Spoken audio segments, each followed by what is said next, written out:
മാത്യു കുഴലിൻ്റെ വാദഗതികൾ സമ്പൂർണ്ണമായി പൊളിയുന്ന ഒരു ദൃശ്യം കൂടി പുറത്തു വന്നിട്ടുണ്ട്.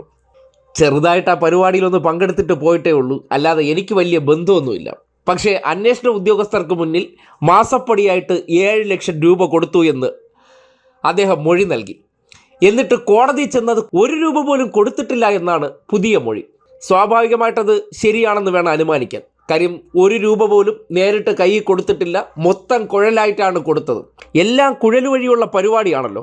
സ്വാഭാവികമായിട്ടും അനന്തകൃഷ്ണൻ പറയുന്നതിനെ നമ്മൾ വിശ്വസിക്കേണ്ടിയിരിക്കുന്നു. 1 രൂപ പോലും നേരിട്ട് കൊടുത്തിട്ടില്ല, ഫുൾ PVC കുഴൽ കാണിച്ചിട്ട് ഇതുവഴി എങ്ങിട്ടോ, ഇപ്പർ സൈഡിൽ നിന്ന് ഞാൻ എന്ത് ചെയ്തോളാം, എൻ്റെ പെട്ടിയിലോട്ട് ഇത് തട്ടിക്കോളാം. ഇങ്ങനെയാണ് പുതിയ കോടതിയിലെ വെളിപ്പെടുത്തലുമായി ബന്ധപ്പെട്ട് മനസ്സിലാക്കാൻ കഴിയുന്നത്. അതായത് കുഴലൻ ആരോ മുഖേന ഉപദേശിച്ചു, ഞാൻ 1 രൂപ പോലും കയ്യിൽ തന്നിട്ടില്ലെന്ന് പറഞ്ഞാൽ മതി, ഈ കുഴലിലാണ് ഞാൻ മേടിച്ചതെന്നുള്ളത് ഒരു സാങ്കേതികമായി അങ്ങ് ഇരുന്നോട്ടെ എന്ന നിലയിലാണ് പുതിയ തന്ത്രം മെനഞ്ഞിരിക്കുന്നത്. എന്തായാലും അങ്ങനെ വിദഗ്ധമായിട്ട് ഇതിനെ വഴിതിരിച്ച് സ്വയം വിശുദ്ധനാകാൻ പരിശ്രമിച്ചു കൊണ്ടിരിക്കുമ്പോഴാണ് ഈ ദൃശ്യം പുറത്തേക്ക് വരുന്നത്. സ്വാഭാവികമായിട്ടും ഒരു കപടൻ ഓരോ കുടത്തിൻ്റെ വായ് മൂടിക്കെട്ടാൻ പരിശ്രമിച്ചു കൊണ്ടിരിക്കുമ്പോൾ മറ്റുള്ള കുടത്തിൽ നിന്ന് പുതിയ പുതിയ തെളിവുകൾ ഇങ്ങനെ പുറത്തേക്ക് വരും. ദൃശ്യം കണ്ടേ, വലിയ പഴയതൊന്നുമല്ല. 2024-25 അനന്തകൃഷ്ണൻ്റെ NGOയുടെ സമ്പൂർണ്ണ വാർഷികമാണ്. ആരാണ് ആ കയ്യും കെട്ടി നിൽക്കുന്നതെന്ന് നോക്കിയേ. കുഴല് നിൽക്കണ നിപ്പ് കണ്ട മാസപ്പടി വാങ്ങിക്കുകയാണെന്ന് പറയൂ. എത്ര വിനയാന്വിതനായി, എത്രമാത്രം സൗഹാർദ്ദപരമായിട്ടുള്ള നിൽപ്പാണ്. വലിയ പരിചയമൊന്നുമില്ല, അതുകൊണ്ടാണ് ഇങ്ങനെ നിൽക്കുന്നത്. ഒരു സമ്പൂർണ്ണ വാർഷിക പരിപാടിയിൽ ഇത്രയും ആൾക്കാർ പങ്കെടുത്ത പരിപാടിയിൽ സ്വാഭാവികമായിട്ടൊരു MLA മുന്നിൽ നിൽക്കണമെന്നുണ്ടെങ്കിൽ ആ നാട്ടിലെ ജനങ്ങളെ അങ്ങോട്ടേക്ക് ക്ഷണിച്ചു വരുത്തിയിട്ടുണ്ടാകാൻ ഇടപെട്ടിട്ടുള്ളത് ആരായിരിക്കും?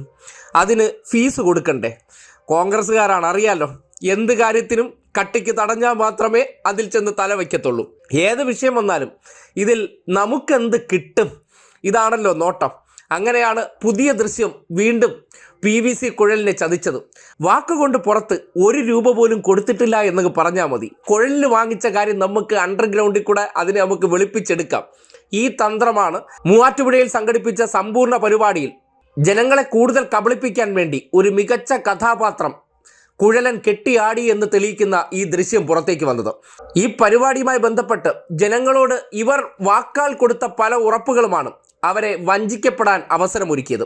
അതിൻ്റെ കമ്മീഷൻ വിഹിതമാണ് 7 ലക്ഷമായിട്ട് കുഴലിലൂടെ ഒഴുകി നേരെ ആ പെട്ടിക്കകത്ത് ചെന്നത്. ഇപ്പോൾ ആ പണം മുക്കി മറ്റെവിടെയോ കൊണ്ട് താഴ്ത്തിയതിന് ശേഷം കോടതിയിൽ കൊണ്ടുവന്ന പ്രതിയോട് ഞാൻ 1 രൂപ പോലും വാങ്ങിച്ചിട്ടില്ലെന്ന് പറയണേ പ്ലീസ്, ഇല്ലെങ്കിൽ നീ പുറത്തിറങ്ങിയാൽ ജീവിച്ചിരിക്കാത്ത അവസ്ഥ ഉണ്ടാകുമെന്നുള്ള ഭീഷണി അത് ആരോ മുഖേന പ്രതിയുടെ അടുത്തെത്തി. അത് മാറ്റി പറഞ്ഞില്ലെങ്കിൽ പുറത്തിറങ്ങിയാൽ നീ ഉണ്ടാകില്ലെന്ന തരത്തിൽ വിരട്ടി പറയിച്ചതാണെന്ന് സംശയിച്ചാൽ കുറ്റം പറയാൻ പറ്റില്ല. സ്വാഭാവികമായിട്ടും ഇന്നലകളിൽ പല കാര്യങ്ങളിലും ചെയ്തുകൊണ്ടിരിക്കുന്ന പ്രവൃത്തി ഇതൊക്കെ തന്നെയാണ്. അതുകൊണ്ട് തന്നെയാണ് അനന്തകൃഷ്ണൻ നിന്ന നിപ്പിൽ മലക്കം മറിഞ്ഞിരിക്കുന്നത് എന്തിൻ്റെ അടിസ്ഥാനത്തിലാണെന്നുള്ള സംശയം ബലപ്പെടുന്നത്.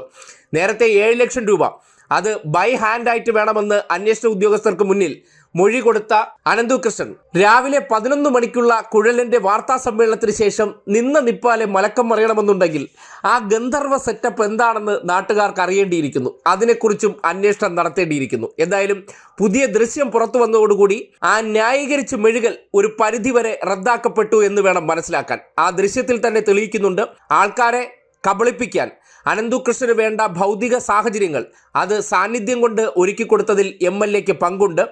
MLA ഉൾപ്പെടെയുള്ളവരെ വിശ്വസിച്ചുകൊണ്ടാണ് അവർ പണം നൽകിയിരിക്കുന്നതെന്നും പകുതി വിലയ്ക്ക് സാധനം എത്തിച്ചു കൊടുക്കാമെന്നുള്ള നിലയ്ക്ക് മൂവാറ്റുപുഴയിൽ ആളെ കൂട്ടാൻ വേണ്ടി ഇടപെട്ടതിൽ കുഴലനുമുണ്ട്. കുഴലിന് അതിൽ കാര്യമായിട്ട് കമ്മീഷൻ കിട്ടിയിട്ടുണ്ട്, മാസപ്പടിയും കിട്ടിയിട്ടുണ്ടെന്ന് ഏറെക്കുറെ വെളിവാണ്. ഇനിയിപ്പോൾ വാക്കുകൊണ്ട് മാറ്റി പറഞ്ഞാലും നേരത്തെ പറഞ്ഞ സത്യം സത്യമല്ലാതാകില്ല. ആരും നിർബന്ധിച്ചിട്ടല്ലല്ലോ മാത്യു കുഴലിൻ്റെ പേര് പറഞ്ഞിരിക്കുന്നത്. അത് അദ്ദേഹത്തിൻ്റെ അടുത്ത് ചോദ്യം ചോദിച്ചപ്പോൾ ബന്ധം എന്താണെന്ന് ചോദിച്ചപ്പോൾ തുറന്നു പറഞ്ഞു. പിന്നീട് ഭീഷണി വന്നപ്പോൾ മാറ്റി പറയുന്നത് എന്തുകൊണ്ടെന്നാൽ സ്വാഭാവികമായിട്ടും പുറത്തിറങ്ങിക്കഴിഞ്ഞാൽ ജീവിക്കണ്ടേ. വലിയ വക്കീലാണെന്നൊക്കെ തെറ്റിദ്ധരിച്ച് വെച്ചിട്ടുണ്ടാവും. നിന്നെ ഞാൻ പൂട്ടും, നീ ജയിലിടിഞ്ഞാൽ പുറത്തു വരില്ല എന്നുള്ള രീതിയിലൊക്കെ ഭയപ്പെടുത്തി ഭീഷണിപ്പെടുത്തി പറയിച്ചതായിരിക്കാം എന്നാണ് ഇപ്പോഴത്തെ ഈ മലക്കം മറിച്ചിലിനെ വിലയിരുത്തേണ്ടത്.